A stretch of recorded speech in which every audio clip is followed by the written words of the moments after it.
Okay, turns out there's a few things that I want to show which were here, like on my property, so I don't know which is easier if I film out here rather than another location and then having to use like B-roll footage or something. So I'm just going to do it here and now.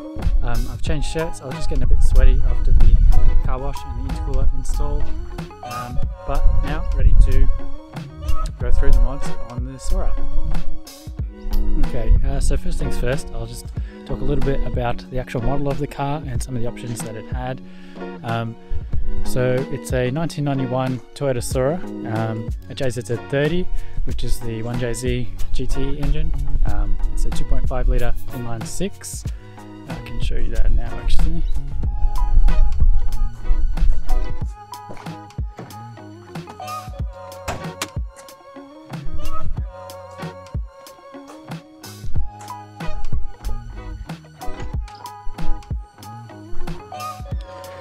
So it's a 2.5 litre inline 6 twin turbo. The turbos run in parallel. In 1996 they switched to the VVTi engines with the single turbos. Same power but more torque and better fuel efficiency, arguably a better engine, but that's up for debate often. So it came in the dark green metallic paint, which is 6M2, the code.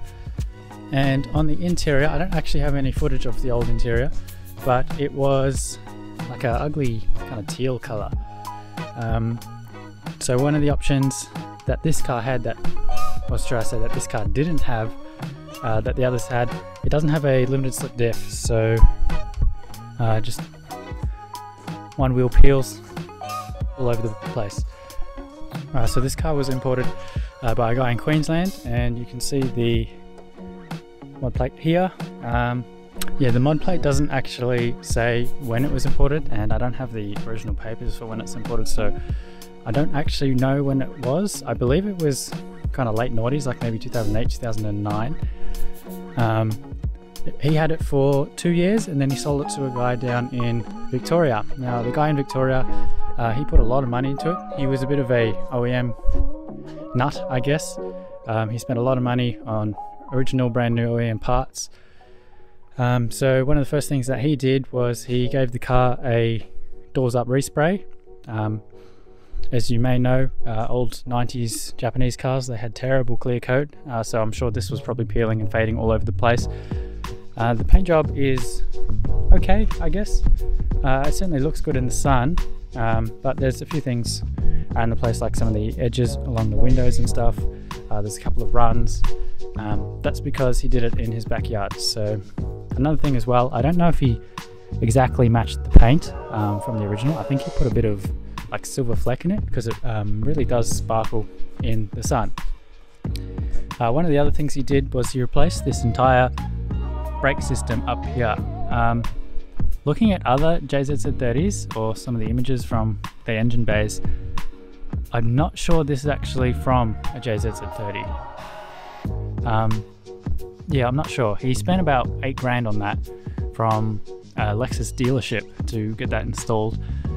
I don't know, yeah, like I said, I don't think it's the original one. I don't think it's meant for JZZ30, but it works. It stops on a dime, so that's all good. He also did a turbo replacement, replaced brand new OEM turbos in 2013.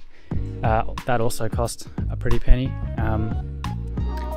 That's pretty good because for future modifications, if I want to like high float them or something, you know, they're only 7 years old, so that's really good. He then sold the car in, I think it was 2016, to the guy that I bought it from.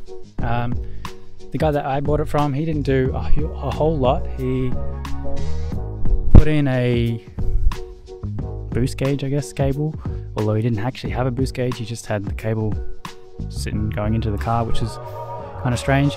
Put in a catch can. He also added, I don't know if I'll be able to get a shot, it's probably way too dark, but if you can see in there, there's a little bit of red on the spring. He put in a set of coilovers. Now they're not the coilovers that I would have chosen, but they're pretty good. They are Pettis Extreme XA range. From what I can read about them, they are kind of like a more leaning towards a street kind of coilover rather than a track coilover, which I guess is kind of good because it is a street car. Even though I would like to take it on track, I haven't as of yet. I tried inquiring about the spring rates as well, and the guys from Pettis, they honestly had no idea. They sent me like 6 different numbers, none of them made sense. But I will say, I do think it's quite soft. So the rear especially is really soft. I mean, at the moment, I've got it slacked off a bit because I'm on, or because I had it slacked off for the wheels that I had on, but like the whole car quite easily just bounces it around. He also fitted a intercooler and an exhaust system as well, and he was going to install a Microtech ECU, but he didn't get around to that. I do have that upstairs in my room actually. But when I bought the car, he put it all back to stock except for the coilovers, because that was what I needed for the club registration. So another thing that the previous owner did was he installed these DBA slotted rotors. I don't know how much of improvement they actually make compared to factories. I'm going to assume they are good because most people do them, but that was a nice little bonus that happened as well. So that basically brings it up to when I bought the car. So when I bought the car, it was rolling on some 20-inch wheels that the previous owner had on. They looked terribly ugly. They were 20 by 9.5. I'm not sure of the offset. He had 245 tires on there, just some cheap Chinese ones. But anyway, they went almost straight away. In fact, I think within a week I had picked up a set of stockies for like 50 bucks and chucked these on. 50 bucks with tires, might I add, so that was an absolute steal. These don't look the best, but certainly way better than the 20s did. But anyway, after that, the very first thing that I started shopping for was a set of actual wheels. So I'll take you down here to these. So these are a square set of work immersion Kiwamis. They are 18 by 9.5 plus 38 offset, and are wrapped in Michelin Pilot Sport 4s in 245 40s, and man, they are such an improvement over the stockies, it's not even funny. So especially when I started modding, doing a few of the engine mods to get a little bit more power, these made such a big difference, and I really noticed it when I had to take these off and go back to the stockies because of the defect, how bad the stockies really were. So you can see they are a little dirty from where I had them in storage. They've been sitting there for like 6 months now. Once I get off my P-plates, I will put them back on. They are legal. I just think the P-plates and nice wheels and a lowered car just attracts too much attention from the cops. So I'll wait till I'm off my Ps before I chuck these back on. So that was the first mod that I did. I bought these from JDM Concept. I was kind of tossing up between the Work GT5 wheels and the Work D9Rs and these ones. I do think I made the right decision. It looks really great on the car, although I think probably no matter what I bought, it works really well. Now, in terms of fitment, the fronts are basically flush, maybe poke 5mm, and the rears are probably inset maybe 5-10mm. So that kind of gives you an idea of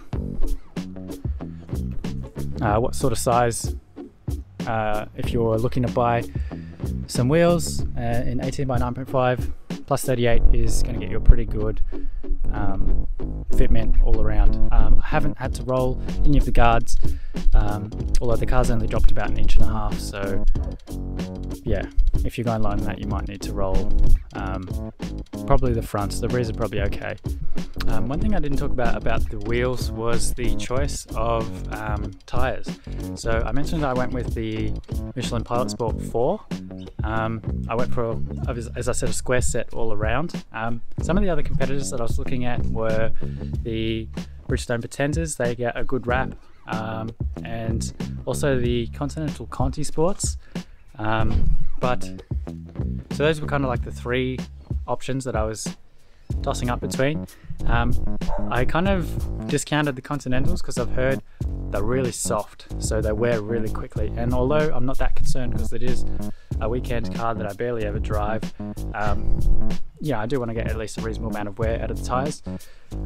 When it came down to the Pretenders versus the Pilot Sports, from what I could read and what some of my friends who've had them told me, the Pilot Sports are the grippier tyre, but the Pretenders feel more fun. So do with that what you will, but I ended up going with the Pilot Sports simply because there was a buy 4 get 1 free kind of deal, or buy 3 get 1 free should I say deal, and that's why I got them over the Bridgestones. One of the next things that I did for the car was I was saving for a body kit, which I was pretty sure that was the next thing I was going to get. A interior came up for sale from a guy in Sydney, and switching to a black interior from the ugly teal that the car came with was something that I kind of eventually wanted to do, and so it came up. It was a pretty good price. It was like 1,200 bucks.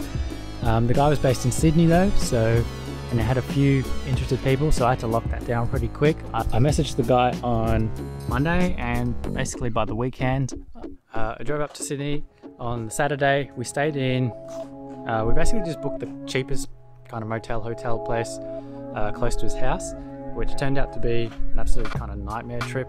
It was like a little residential hotel area, part of the Lucas Heights nuclear power station, so that was a bit spooky. We were the only ones there. There was no reception. We just kind of walked in. The door was already unlocked. It was really weird. I kind of wish I had got into vlogging and had the YouTube channel back then, because that would have been a couple of fun videos for the drive up there. We stayed in the hotel. The next day we went to his house. Me, my dad, and the guy and his dad stripped out his car.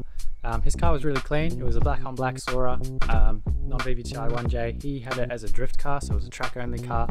Somehow he had blown up his 1J and figured it was too expensive to repair, so he was just parting out the whole car, and I bought the interior from him. His interior didn't come with front seats, but I'll get to that in a sec. So all in all, I think the black interior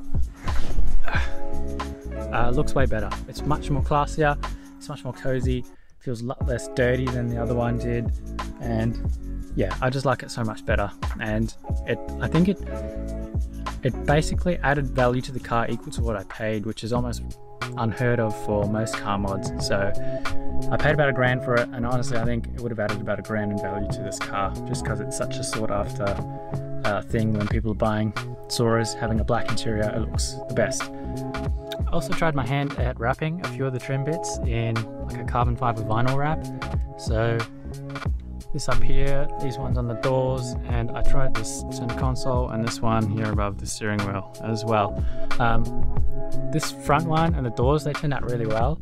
This center console one, not so good. There's a few peeling bits, there's a few obvious like cuts where I've had to make cuts. I'll probably take this off at some point, but it's a bit of a hassle to do, so who knows when that's actually going to happen. I also might end up redoing these ones too. Not that there's anything wrong with them. I think I just prefer the shiny look rather than, this is like a textured matte look, so you can actually feel the kind of fibers crisscrossing over there, but I do think the shiny gloss carbon fiber look does look better. So the next thing I did, because I didn't have front seats and I didn't want to put the ugly teal ones back in, was I started looking for aftermarket seats. Now, as some of you might be aware, bride seats, like real brides or brids, however you want to pronounce them, are not ADR approved. So no matter what you do, it's basically impossible to legally put them into your car. So I started shopping around. Recaros were just straight up too expensive, and I found a lot of like fake bred seats from China that were not ADR approved, and who knows what sort of quality they are. But then I found a guy who had, I'm not sure where his are from exactly, but he'd gone through the trouble and effort to actually ADR approve them. So he puts it through a crash test, various kind of force tests to measure how well they handle, how well they hold up in a crash, should I say, and he got them ADR approved for all the ones that he sold. They look pretty close to a genuine bred seat. I couple of things where obviously like some of the stitching is just not as good quality, but considering that both of these were 500 bucks each and then the rails were an extra $200 each, makes it a very affordable option to have almost identical bride seats, and they are ADR approved, so you know they're safe and you're legally allowed to put them in to your car.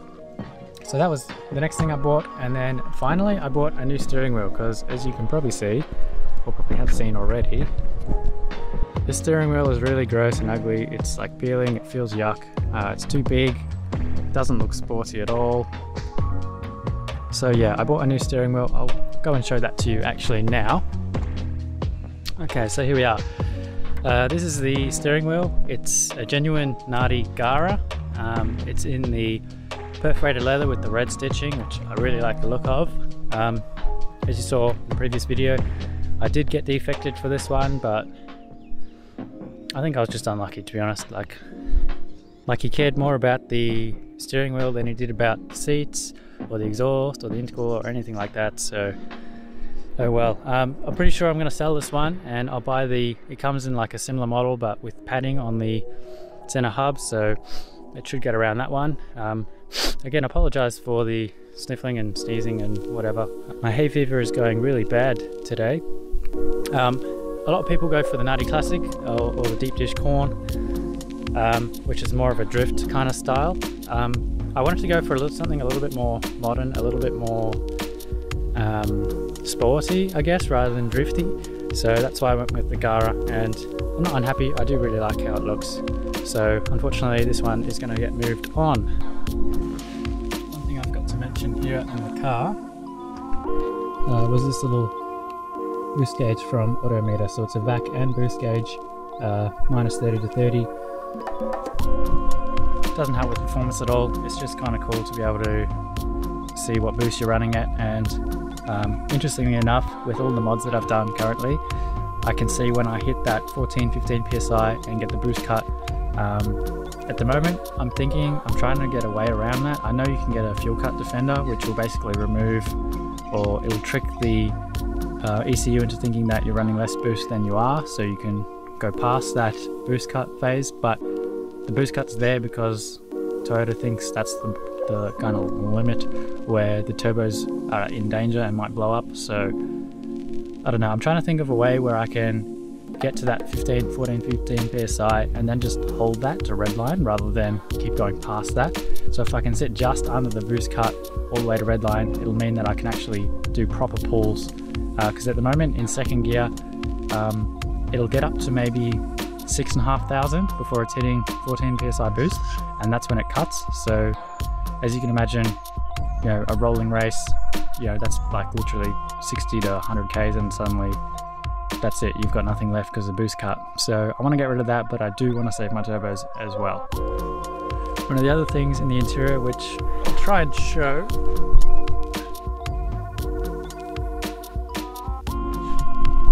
I don't know, that's probably a bit too dark for you guys, but that rear parcel shelf for the speakers were, the black interior that I bought didn't come with that. So what I actually did was I went and bought a sheet of, it's kind of like suede, it's not actual suede, it's like fake suede, and I glued that over the top of the kind of aqua colored one, and I spray painted the speaker covers black, and that's how I got it's quite a nice look. It kind of matches the roof lining, that kind of grey on the suede, and then the black speaker covers match the rest of the black trim, so that's really nice. Also, one kind of final small thing that I did for the seats was these kind of racing straps. So these racing straps really help when I close the door. They're directly bolted into the actual metal of the door, so that's what I'm pulling on rather than the door card. So if you own a Soarer, you would know that these door cards are the weakest things that Toyota ever made, like ever. They just break all the time. So I'm trying to get the stress off the door by grabbing the race handle there. It's not because I think I'm a race car, it's actually for convenience. And the red kind of matches, which is nice too. Now, one of the other things that the drift guy that I bought the interior from was selling, or the interior came with this half cage in the rear. So this one, as you can see from the cool sticker, it was built by AGI Precision. In fact, this guy actually worked for AGI Precision and he built this one himself. So this isn't one that you can buy off the shelf. It's kind of custom made. It's got harness mounts, obviously. This one was CAMS approved too, so we built it to the CAMS specifications. I don't know if it still will meet them. That's something I'll have to find out in the future if I ever want to put this one back in. But again, like the steering wheel, this one had to go from the defect. Also, another mod that I kind of forgot to mention that I did was, I won't really be able to show it actually, the front and rear sway bars for the car. So these were from White Line, Australian company. There's not really anyone else who makes them, to be honest. There's a few different, I think there's 2 softness settings on the front and 3 on the back. I've got it on the softest on the front and middle on the back, and it does really change how the car handles. It felt a lot more responsive like this, plus the smaller steering wheel makes the car feel way more kind of zippy and a lot less boaty because it is a long heavy car. So that's definitely a top upgrade, something I would really do. If you've got one of these and you're thinking about what to do next and you haven't done the sway bars, definitely consider doing them because they make a world of difference. So that was kind of how I was driving for a little while then, with the black interior and everything else kind of stock. After like a few months at the start of this year, I basically decided YOLO with COVID, and I was going to put the exhaust and front mount intercooler that the previous owner had bought and installed and removed for me when I bought the car. So I was going to chuck those back on, and I did. And I didn't get a clip of what the stock exhaust actually sounded like, unfortunately, but I'm sure there's plenty of videos out there that you can go and find that content if you wanted to look at it. So I've got the exhaust, the stock exhaust, and the one that the previous owner had here. I'll just show you them now. Okay, so as you can see on the left, that's the stock exhaust. That's from dump pipe back, catalytic converter, a couple of resonators and a couple of mufflers. It doesn't look like it would be that restrictive, but trust me, this one is really restrictive. I think one of the things, or one of the issues, is these pipes here, I believe, are either 2 or 2 1/4 inch. So that's really small. Even though it's only a 2.5 litre engine, it's still pretty small.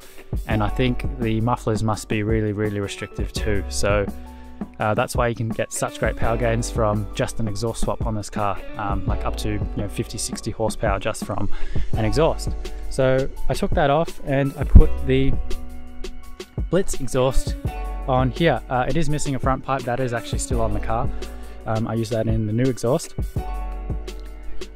Single 3-inch pipe, a resonator, a muffler, no catalytic converter.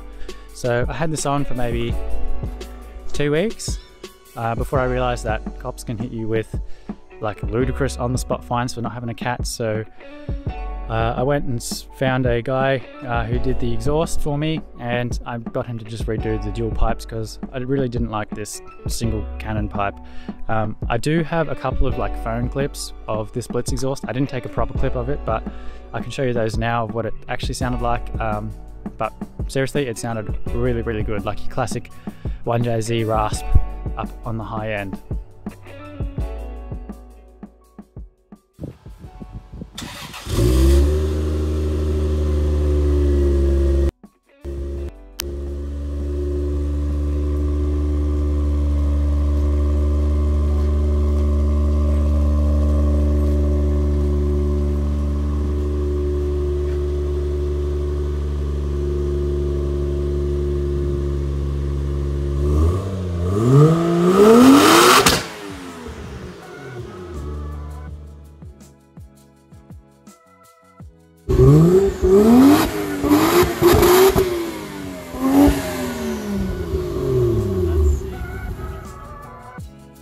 So that kind of brings me to this exhaust. So I put this exhaust on a couple of weeks later after I installed the Blitz and realized it wasn't going to work.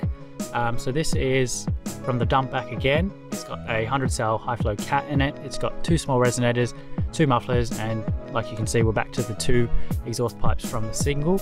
It's 3-inch into 2 2.5-inch pipes. So It does sound pretty good. I'll give you a sound clip in a second. It's not exactly what I'm after, so I do think after I get off my P's, I'm going to chase a little bit more of the 1J rasp and a little bit louder too, so we'll see how we go. So getting the stock exhaust off and putting the Blitz Nurspec on, which was from the previous owner, the 3-inch straight pipe, or straight-ish pipe. That was pretty easy. I did that in an afternoon with a little bit of help from a couple of guys. The hardest part was kind of getting it off the hangers. I found a little bit of WD-40 and using a screwdriver for a bit of leverage. That was quite easy to do, and that came off no worries. The Blitz one again went on super easy, just everything bolted up, a couple of gaskets, and that was all good. I did get a shop to do the one that's on there now, so nothing weird to say about installing that one.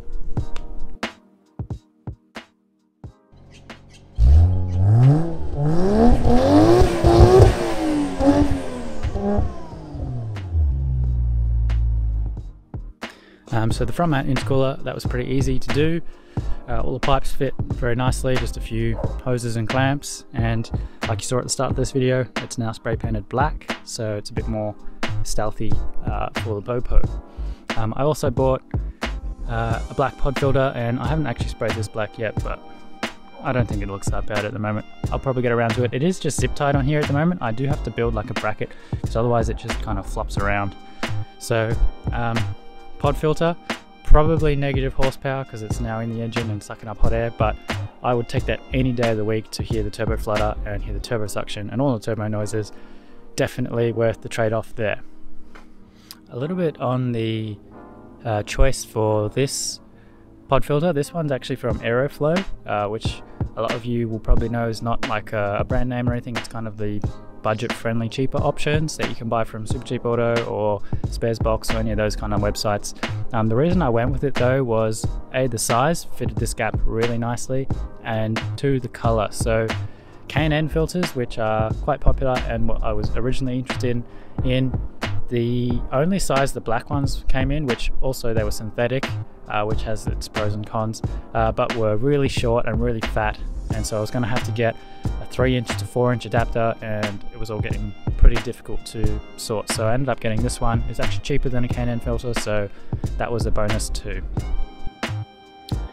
So one of the things that I didn't talk about this front mount intercooler is when I was installing it from the previous owner, he didn't include any brackets to actually hold the intercooler on. So I've just used like some, I guess you just call them angled steel brackets. You can get them from Bunnings, they're pretty cheap, and that's what I've used to hook it up with some bolts. Obviously it's a bit of a ghetto job, it doesn't look the best, but hey, it does the job. One thing that I actually did forget to mention, I probably won't be able to show it actually, you might be able to see down in there, it's too dark. The previous owner that I bought it from, he also installed a 4-inch dump pipe straight off the turbos, so that's really good for allowing the turbos to breathe a lot better, along with a dump back exhaust, so that's why you get such crazy power gains as you do. So this obviously hasn't been dynoed, but I would estimate it's gained probably around 60 to 80 horsepower with the intercooler, the exhaust, the dump, and maybe minus 5 horsepower for the pod filter there. So I would say it was making 280 crank from the factory. I would say it's probably making that at the wheels now. So that's pretty fun, and so that's basically it for mods to the Soarer and its kind of history. I guess I'll talk a little bit about where I go from here and future mods. Let me just plug this in to stop the camera, the mic shaking around. Okay, so where I want to go from here, I get a fly P plates pretty soon, so the Kiwamis can go back on. That's when I'll modify the exhaust, get a better sound that I'm after. Possibly get a better intercooler. I'm pretty sure this one's just a cheap Chinese one. Whether or not I'll get better horsepower if I go like for a Greddy or maybe a Plasma Man or a Mishimoto or something like that, I don't know. Power mods are probably going to stay as is for a while now. This is kind of the last step before you have to do quite expensive work to get more power. So like a full standalone ECU and tuning, injectors, E85, turbo high flowing or single turbo upgrades. So that's all well into the future if I ever get there at all.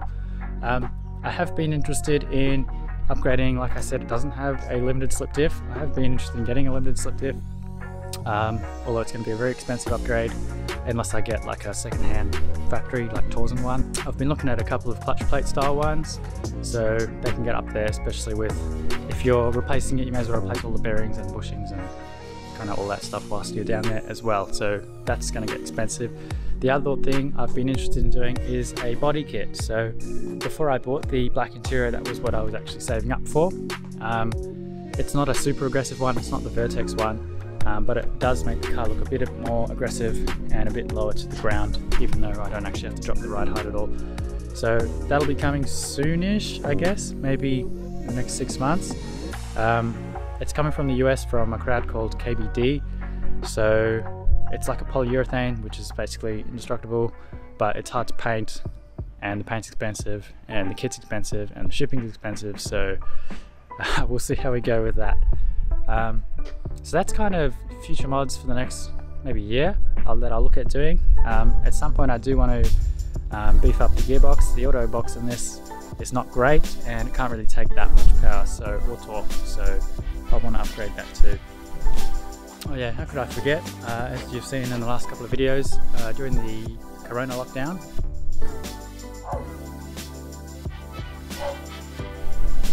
I did those gold badges and the Series 3 tail lights.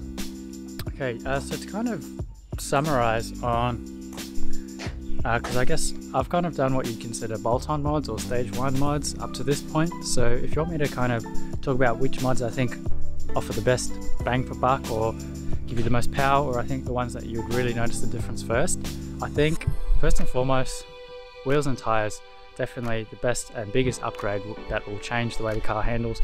The stock wheels, they just aren't very good. The stock tyres aren't very good. The diameters aren't very good. Massive sidewalls, a lot of flex, not very grippy, not very wide, and yeah, new wheels, new tyres make a world of difference there. In addition, coilovers and sway bars, again, probably that kind of combo, wheels, tyres, coilovers and sway bars, really transformed the car. It really made it from like a long, heavy GT cruiser into suddenly, wow, this actually feels like a sports car now, which is really, really good. So I would say for basically any car, really, that would probably be the first things you would want to be looking at doing. In terms of enjoying the car, definitely if you've got a turbo, get yourself a pod filter, because everyone loves to hear turbo noises. Driving a car with turbos sounds really cool to hear them flutter and all of that cool noise. The exhaust, if you get it right, can definitely transform the car. I'm not that happy with this current one. I really did like the Blitz. It sounded really good, and it made driving the car fun as well.